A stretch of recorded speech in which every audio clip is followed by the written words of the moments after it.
Ito, i-file. Ayan, Google. Tapos, Dolly Erfa.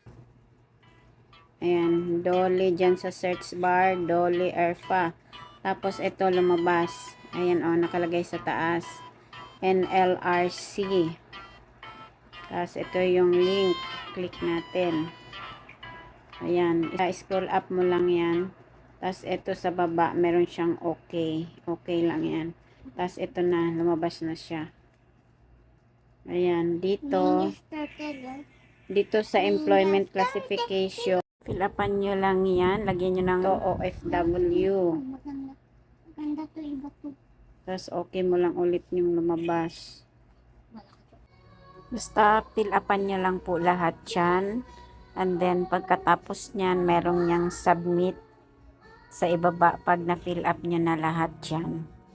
Saka nyo isasubmit, local or OFW. Pwedeng mag-apply or mag-send dyan sa NLRC na yan, mag-file ng case. Yung mga case na ipapasa dyan is kung OFW ka, kung minaltrato ka, napauwi ka, na-repatriate ka, or kung anong problema sa ibang bansa, kaya ka napauwi. Pagka local naman, dito lang sa Pilipinas, kung hindi ka pinapasahod or whatever, ayan, diyan kayo mag-file dito sa NLRC online. Pwede naman ka mag-anak mag-file dyan kung hindi pa nakakauwi yung OFW. Kung hindi ka pa nakauwi, mismo yung kamag-anak mo ang mag-file. Siya yung representative na mag-fill up dyan. Lagay niya lang yung pangalan ng OFW na nasa ibang bansa pa na di pa nakakauwi. Dyan, siya mag-fill up niyan.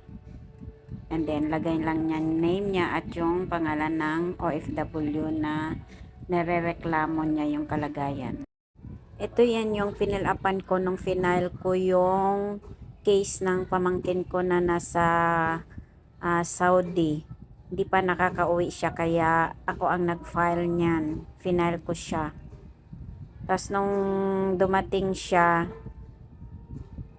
saka tamang-tama naman na magkakaroon na ng hearing noon May 29. So andito na siya.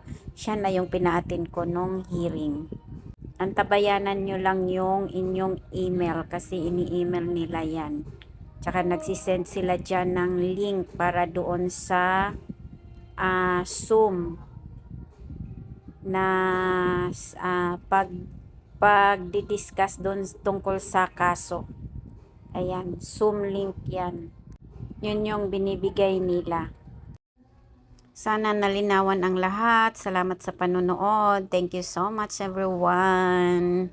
Kung hindi ka pa naka-follow sa akin, follow me para updated ka lagi sa aking mga video. Bye-bye!